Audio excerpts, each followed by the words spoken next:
काजीगुंड में सीआरपीएफ की गाड़ी पलटी, 5 जवान घायल हो गए हैं। जम्मू कश्मीर के काजीगुंड से खबर है। जम्मू कश्मीर के काजीगुंड में सीआरपीएफ की गाड़ी पलट गई है, जिसके नतीजे में 5 सीआरपीएफ जवान घायल हो गए हैं। नेशनल हाईवे 44 पर लेवडोरा के पास ये हादसा पेश आया। ट्रक से टक्कर के बाद सीआरपीएफ का वाहन पलट गया। हादसे में ट्रक और सीआरपीएफ वाहन दोनों शामिल हुए। एक दूसरे में ये टकराव हो गया था। घायल जवानों को 163 बटालियन के एमआई रूम ले जाया गया है।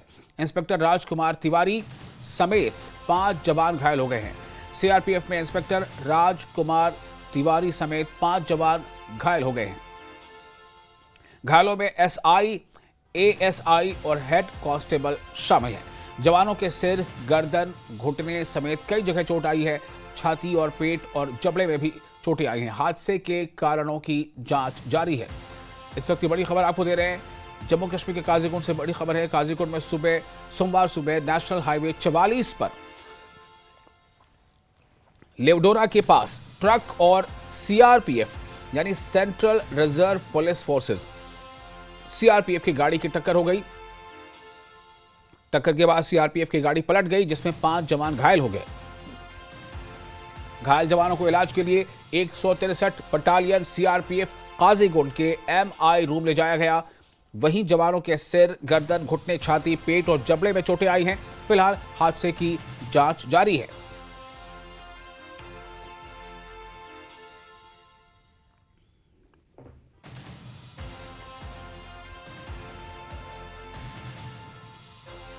ये तस्वीरें आप देख रहे हैं जम्मू कश्मीर के काजीगुंड की। ये तस्वीर है जम्मू कश्मीर के काजीगुंड में एक हादसा पेश आया है और इस सड़क हादसे में सीआरपीएफ के 5 जवान जख्मी हो गए हैं। जो खबरें हैं उसके मुताबिक काजीगुंड में सीआरपीएफ की गाड़ी पलट गई और ये गाड़ी इस तरह पलटी कि ट्रक से उसकी टक्कर हो गई थी। ट्रक से टक्कर के बाद सीआरपीएफ का वाहन, सीआरपीएफ की गाड़ी पलट गई। हादसे में ट्रक और सीआरपीएफ वाहन दोनों एक दूसरे से भिड़ गए थे। घायल जवानों को 163 बटालियन के एमआई रूम ले जाया गया है। इंस्पेक्टर राजकुमार तिवारी समेत 5 जवान घायल बताए जा रहे हैं। घायलों में सब इंस्पेक्टर हैं, एएसआई यानी असिस्टेंट सब इंस्पेक्टर और हेड कांस्टेबल शामिल हैं। जवानों के सिर में भी चोटें आई हैं, कुछ के गर्दन और घुटने में चोट आई है, जबकि छाती और पेट में भी चोट की बात कही जा रही है। हादसों के कारणों की जांच अभी जारी है। काजीगुंड में सोमवार सुबह नेशनल हाईवे 44 पर जम्मू कश्मीर के काजीगुंड इलाके में सोमवार की सुबह नेशनल हाईवे 44 पर लेवडोरा के पास जो इलाका है, जगह का नाम वो है लेवडोरा के पास ट्रक और सीआरपीएफ की गाड़ी की टक्कर हो गई। ट्रक सीआरपीएफ गाड़ी से टकरा गई। टक्कर के बाद सीआरपीएफ की गाड़ी पलट गई, जिसमें 5 जवान घायल हो गए। घायल जवानों को इलाज के लिए 163 battalion CRPF Qazigund MI room ले जाया गया। और जो अभी रिपोर्ट्स हैं शुरुआती, उसके मुताबिक जवानों के सिर में, घुटने में, छाती में, पेट में और जबड़े में चोटें आई हैं। हादसे की जांच जारी है। आप देख सकते हैं ट्रक का क्या हाल हुआ है, ट्रक का हाल क्या है, और वही जो सीआरपीएफ का जो वाहन था, जो दूसरा वाहन जो पलटा हुआ उसकी हालत क्या है। ये तमाम तस्वीरें देख के आप अंदाजा कर सकते हैं। जहूर रिजवी हमारे साथ जुड़ चुके हैं इस वक्त इस खबर पर ज्यादा जानकारी के साथ। जहूर, ये हादसा कैसे पेश आया?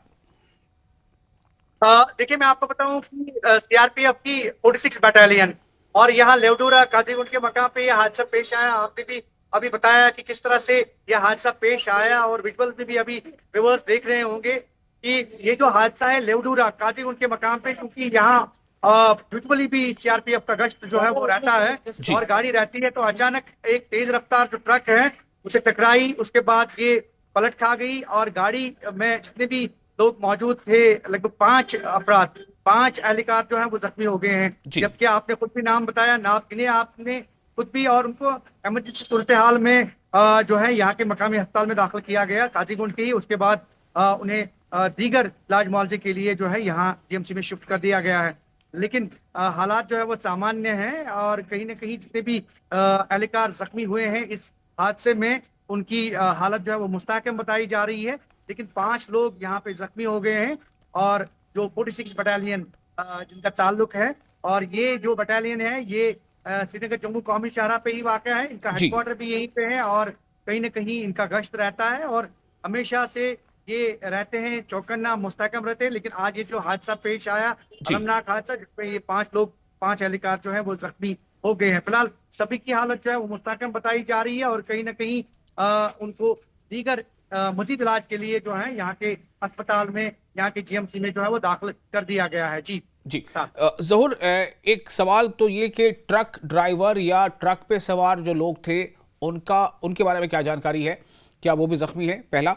और दूसरा सवाल ये कि जो हादसे की जो जगह है उसको देख के ऐसा लग रहा है कि सड़क में बीच में डिवाइडर है, तो जब डिवाइडर है तो उसके बावजूद एक ही तरफ रोड के एक साइड में दोनों गाड़ियां कैसे टकराई? देखिए, चूंकि यूजुअली भी जैम रहता है श्रीनगर जम्मू कौमी शाहराह पे, लेकिन पहले ये बताएं कि जो ट्रक में सवार लोग थे वो भी, उनको भी मामूली चोटें आई हैं, लेकिन उनकी भी हालत मुस्तहकम बताई जा रही है। और रही बात जो डिवाइडर है, और यूजुअली चूंकि श्रीनगर जम्मू कौमी शाहराह पे तेज रफ्तारी का ड्राइवर जो है वो मुजाहरा करते रहते हैं। और रही बात वन साइडेड इसलिए क्योंकि एक साइड में यूजुअली भी काफी ट्रांसपोर्ट रहता है, तो कभी कभार रॉन्ग साइड में गाड़ी आती है। तो ये जो गाड़ी है सीआरपीएफ की, ये खड़ी थी, तो ऐसे में टक्कर आ गई और उसके बाद पलट, और उसमें जितने भी जवान थे जी। वो एहलकार जो है वो जख्मी हो गए। और चूंकि आपको तो पता है कि जब आप हाईवे पे चलते हैं यूजुअली भी ड्राइवर हजरात जो हैं वो काफी तेज रफ्तारी का मुजाहरा करते हैं, तो ऐसे में जिस तरह से जो गाड़ी की हालत है कहीं ना कहीं ये जतलाती है, ये जी। बताती है कि काफी तेज रफ्तारी का मुजाहरा किया गया है, उसके बाद ये हादसा जो है पेश आया है। हालांकि पुलिस इसकी छानबीन भी कर रही है और इसमें बाकायदा तो रिपोर्ट दर्ज की गई है, लेकिन फिलहाल अभी जो फोकस है वो इन एहलकारों पे है कि उनकी हालत मजीद जो है वो मुस्तहकम हो और वो जल्द से जल्द जो है सेहतयाब हो जाए। जी साहब। बिल्कुल। तो इसमें ये सिर्फ जानकारी के लिए चाहूँगा आपसे जानना कि ये सवाल जहन में आ रहा है, क्या ये ट्रक, नो डाउट आप जैसा बता रहे हैं काफ़ी तेज़ रफ्तार से ट्रक आ रहा था, ऐसा लगता है देखने में, चूँकि जो गाड़ी की हालत हुई है, ट्रक का जो सामने का हिस्सा पूरा दब गया है। क्या ये सीआरपीएफ की गाड़ी वहाँ खड़ी थी या वो गाड़ी चल रही थी उस रास्ते पर? ये गाड़ी जो बिल्कुल खड़ी थी, ये गश्त पे थी, और जैसे कि ये वहां से ट्रक आया, तेज रफ्तारी का मुजाहरा, और ऐसे में उसके बाद ये गाड़ी जो है वो पलट खाई, जी। सीआरपीएफ की गाड़ी। और जिसमें इतने भी लोग थे वो जख्मी हो गए, क्योंकि इनसाइड होता है, क्योंकि गश्त रहता है। जी। और यूजुअली जो गश्त पे एहलकार रहते हैं तो यूजुअली वो कभी कभार गाड़ी में भी बैठ जाते हैं। ऐसे हाँ में जो हाँ। गाड़ी आई जी। वो तेज रफ्तार थी, और उसकी वजह से ये गाड़ी जो है सीआरपीएफ की गाड़ी पलट खाई, और पलट खाने के बाद जो है इसमें जो लोग जख्मी थे, जो लोग एहलकार मौजूद थे, वो 5 लोग जो है वो जख्मी हो गए। जी। ज़रूर, इस वक्त वहाँ पर क्या सिचुएशन है, क्या इलाके को अभी वहाँ ट्रैफिक का फिर बहाल कर दी गई है या फिर वहाँ पे कुछ अभी दिक्कतें हैं या उसको कॉर्डन ऑफ किया गया है? क्या इस पूरे हादसे को किसी और एंगल से देखा जा रहा है? इसमें कुछ कोई शरारत, कोई किसी की नजर आ रही है? देखिए, ये इस तरह का कोई ऐसा वाकया नहीं है, ये महज एक हादसा है, और बिल्कुल इसे हादसे ही ताबीर किया जाए, क्योंकि जो ऑन ग्राउंड रिपोर्ट्स हैं उसके मुताबिक यही लगता है कि एक हादसा है, और हादसे में ये लोग जो है एहलकार जख्मी हो गए हैं। बाकी इसमें कोई और एंगल फिलहाल नहीं लग रहा है, रूल आउट है कोई भी एंगल। ये बिल्कुल एक साफो शिफाफ तरीके से अगर देखा जाए तो वो एक हादसा है, जिस हादसे में जो 5 सीआरपीएफ के एहलकार हैं वो जख्मी हो गए हैं। फिलहाल पुलिस भी इसमें तहकीकात कर रही है, और मजीद इंकशाफात जो है वो मुतवक्का हो सकते हैं, या फिर इसमें तहकीकात जो है वो हो सकती है। बता जी, बहुत शुक्रिया आपका ज़हूर तमाम जानकारी के लिए। ज़हूर रिजवी हमारे रिपोर्टर इस बारे में जानकारी दे रहे थे कि कैसे यह हादसा पेश आया और किस तरह से एक ट्रक जो है वो काफ़ी तेज़ रफ्तार से वो ट्रक आ रहा था, और जो सीआरपीएफ की जो गाड़ी है, सीआरपीएफ का वाहन है, वो सड़क पे ही किनारे में खड़ा था और वो ट्रक आकर सीधे वो वाहन से टकरा जाता है। आगे बढ़ते हैं। पाक हैंडलर मोहम्मद याकूब के खिलाफ गैर जमानती वारंट, सुमामा इलियास, वारिस अली के खिलाफ भी वारंट जारी। जम्मू एनआईए कोर्ट ने जारी किया गैर जमानती वारंट। इस वक्त की बड़ी खबर, पाक हैंडलर मोहम्मद याकूब के खिलाफ गैर जमानती वारंट जारी किया गया है।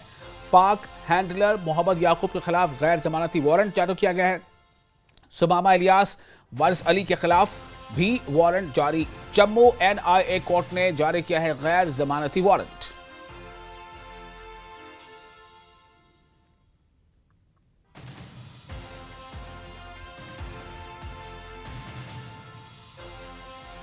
राजन वैद हमारे से जुड़ चुके हैं इस खबर पर ज्यादा जानकारी के साथ। राजन, इस खबर की तफसीलात क्या है?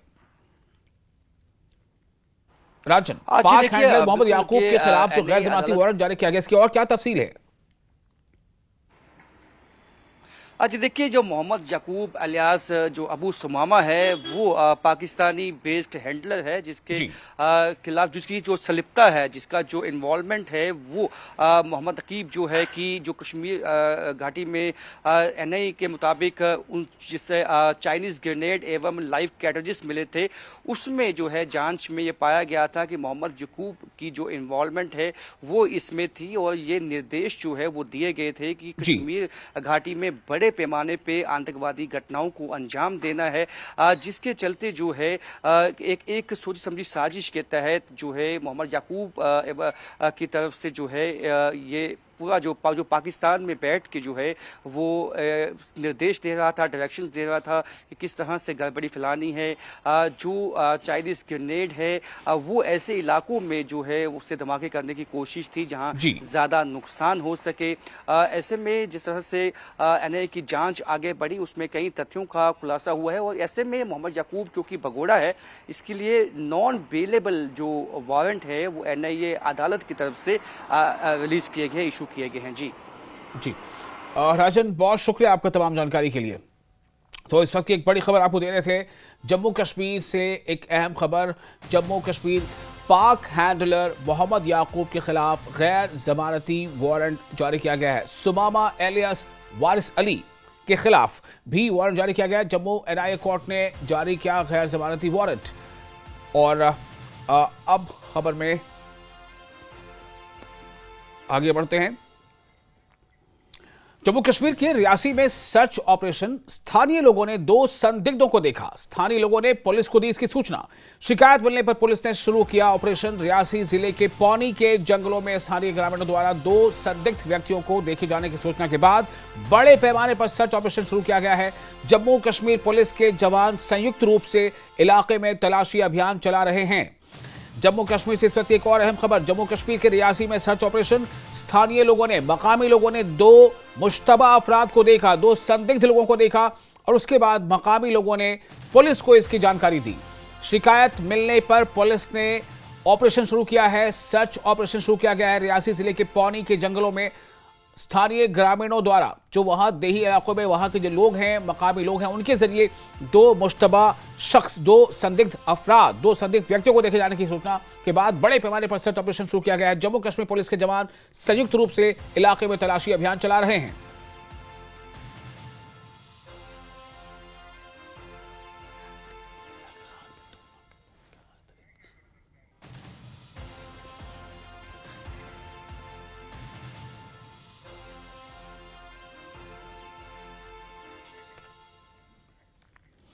और बनिहाल में वाहन में लगी भीषण आग। नेशनल हाईवे 44 पर शलगड़ी नाले के पास यह हादसा पेश आया है। सोमवार शाम अचानक वाहन में आग लग गई। गाड़ी में सवार सभी यात्री सुरक्षित। आग से वाहन पूरी तरह जलकर खाक हो गया। पुलिस और दमकल टीम मौके पर पहुंची। NHAI यानी national highway authority of India की एम्बुलेंस भी घटनास्थल पर पहुंची। स्थानीय स्वयंसेवकों ने भी मदद की। आग लगने की वजह का पता नहीं चल पाया है। मामले की जांच में संबंधित एजेंसियां जुटी हैं। बनिहाल में सोमवार शाम, बनिहाल में, जम्मू कश्मीर के बनिहाल में सोमवार के शाम नेशनल हाईवे 44 पर शलगड़ी नाले के पास एक हल्के मोटर वाहन में अचानक आग लग गई। और इस आग लगने की घटना की खबर मिलते ही पुलिसकर्मी, स्थानीय स्वयंसेवक, जो वहां पर मकामी जो लोग हैं, जो आसपास रहने वाले जो मददगार लोग हैं, वो वहां पहुंच गए। अग्निशमन और आपातकालीन सेवाओं की टीमें मौके पर पहुंच गई।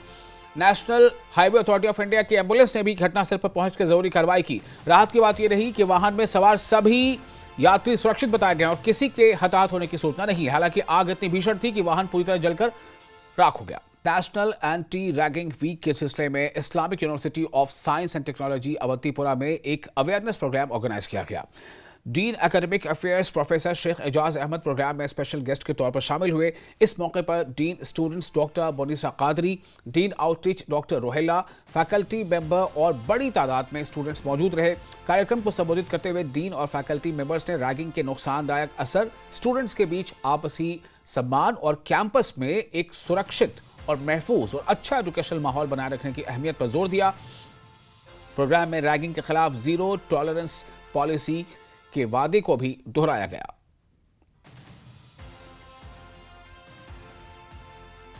पे एंटी रैगिंग वीक चल रहा है। 12 अगस्त से शुरू होकर जो 18 अगस्त तक चालू रहेगा, वो इस्लामिक यूनिवर्सिटी में भी बहुत बड़ी लेवल पे हो रहा है। काफ़ी प्रोग्राम्स, काफ़ी इनिशिएटिव्स हमने उसमें रखे हैं और स्टूडेंट्स उसमें पार्टिसिपेट भी कर रहे हैं। तो इंडक्शन के दौरान हमने एंटी रैगिंग पे भी एक अवेयरनेस सेशन रखा, एक प्लेज भी हुआ, अंडरटेकिंग भी हुई। जो भी यूजीसी के रिक्वायरमेंट्स है वो हम बिल्कुल कंप्लायंट है उन सब से, और हमारा जो कैंपस है वो ज़ीरो केसेस ऑफ रैगिंग जो है वो यहाँ पर रिपोर्ट किए जाते हैं। तो काफ़ी अच्छा एटमॉस्फेयर प्रोवाइड किया जाता है स्टूडेंट्स के लिए। और त्राल के कहलेल से कंगलोरा जाने वाली संपर्क सड़क की बदहाल हालत ने स्थानीय लोगों की मुश्किलें बढ़ा दी हैं।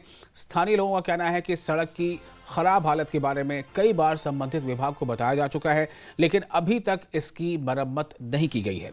स्थानीय लोगों ने सड़क की जल्द से जल्द मरम्मत की मांग की है। इस बीच पीएमजीएसवाई विभाग के एक अधिकारी ने कहा है कि 2 दिन के अंदर सड़क की मरम्मत का काम शुरू कर दिया जाएगा। मसला है ये कि ये बस स्टैंड से लेके यहाँ गोरवन तक आरएमबी डिपार्टमेंट को ये रोड आती है। तो मेरी डिमांड यही है सरकार से कि इसको देखा जाए। क्यों इधर जो मस्जिद शरीफ जामे मस्जिद है, यहाँ हज़ारों के लोग जुमा के दिन नमाज़ पढ़ने आते हैं, लेकिन ये हालत देखते हैं इसमें लगभग इतनी कीचड़ होती है, कपड़े भी इतने, चलना ही मुश्किल है। बच्चे की तो बात नहीं है, बड़े लोगों के भी चलना। और मस्जिद है यहाँ, हर एक आता है जुमा की नमाज़ पढ़ने के लिए, उन लोगों को बहुत दिक्कत होती है। इस रोड का बहुत बुरा हाल है, इसमें पानी जमा हो जाता है। हमने बहुत दफ़ा अपील की है, एमएलए साहब को भी दी है, डीसी साहब को भी दी गए हैं, लेकिन कोई सुनता नहीं है। हमारी अपील यही कि इस रोड की मरम्मत की जाए। जब तक रोड को ड्रेन न हो ये रोड सुधरेगा नहीं। यहाँ पर ये नाली, इसमें नाली है, देखो आप भी देखिए इसको पानी कहाँ कितना आता है। इसमें एक पाइप है, 2 लगाई जाए ताकि लोगों को चलने में तकलीफ ना हो। और श्रीनगर के बाहरी इलाके खानमोहा के देवसर मोहल्ला में एक काले भालू ने 45 साल की महिला पर हमला कर दिया। इस हमले में महिला गंभीर रूप से घायल हो गई। अधिकारियों के मुताबिक महिला अपने बागीचे में काम कर रही थी, तभी अचानक काला भालू आ गया और उस पर हमला कर दिया। घायल महिला को इलाज के लिए श्रीनगर के एक अस्पताल में भर्ती कराया गया है।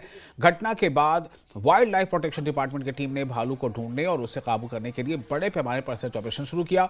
बता दें कि एक दिन पहले भी इसी इलाके के रहने वाले एजाज अहमद भट्ट भालू के हमले में गंभीर रूप से घायल हो गए थे। भालू के लगातार 2 हमलों के बाद इलाके में डर और चिंता की स्थिति पैदा हो गई है।